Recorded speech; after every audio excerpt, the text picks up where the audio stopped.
बीड जिल्ह्यात राम खाडे कार्यरत आहेत आणि मागील 5 वर्षापासून साधारणतः त्यांचा माझ्याशी संबंध आहे। ज्यावेळेस देवस्थानच्या जमिनींच्या संदर्भातला भ्रष्टाचार कागदपत्रांच्या आधारे त्यांनी माझ्या नजरेस आणून दिला, तेव्हा राम खाडे यांनी माझ्या सल्ल्यानुसार वेगवेगळ्या ठिकाणी तक्रारी दिल्या होत्या, पोलिसांकडे सुद्धा तक्रारी दिल्या, परंतु राम खाडे यांच्या प्रयत्नांना काही यश येत नव्हतं। त्यामुळे परत ते माझ्याकडे आले, तेव्हा मग आम्ही ठरवलं की साधारणतः 1000 कोटींपेक्षा जास्त असा एक आर्थिक गैरव्यवहार सुरेश धस हे भाजपचे आमदार जे आहेत त्यांनी केलेला आहे असं लक्षात आलं।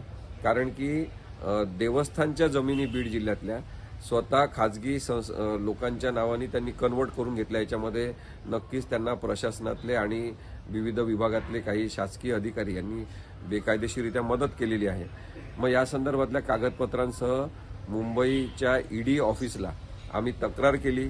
तक्रार दाखल केल्यावर सुद्धा ईडीने काही कारवाई केली नाही, कारण का ते भाजपचे आमदार असल्यामुळे कदाचित कारवाई केली नसेल। त्यामुळे परत पोलिसांकडे तक्रारी केल्या, पोलिसांनी दखल घेतली नाही। मग राम खाडेंनी ठरवलं की आपण उच्च न्यायालयात जायचं। उच्च न्यायालयात औरंगाबादच्या गेल्यावर न्यायालयाने निर्देश दिले की सुरेश धस आणि त्यांच्यासह इतरांवर गुन्हा नोंद झाला पाहिजे। मग पोलिसांनी केवळ गुन्हा नोंद केला, परंतु कोणालाही अटक करत नव्हते। त्यासाठी राम खाडे पाठपुरावा करत होते।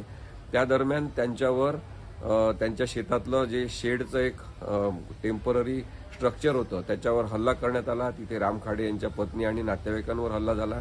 ते शेड तोडून टाकण्यात आलं, तिथलं मशिनरी तिथली काहीतरी काढून टाकण्यात आली। या संदर्भात सुद्धा राम खाडेंनी मग माझ्याकडे येऊन सगळी माहिती दिली होती। तेव्हा सुद्धा मी त्यांना म्हणालो तुमच्या जीवाला धोका आहे, तुम्ही जपून राहावं। आणि त्यानंतर सातत्याने वेगवेगळ्या नेत्यांना भेटून सरकारकडे अर्ज करून राम खाडे यांनी स्वतःसाठी पोलीस संरक्षण मिळवलं।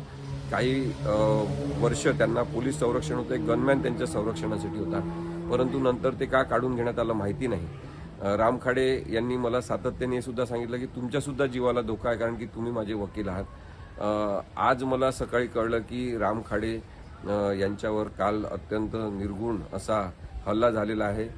साधारणतः 17 वार त्यांच्यावर करण्यात आलेले आहेत आणि ते अत्यवस्थ आहेत। राम खाडे यांच्यासारख्या पारदर्शकतेची मागणी करणाऱ्या व्यक्तीचं संरक्षण झालं पाहिजे, त्यांचा जीव वाचला पाहिजे, त्यांची तब्येत चांगली झाली पाहिजे, अशी इच्छा आपण सगळ्यांनी व्यक्त करायला पाहिजे।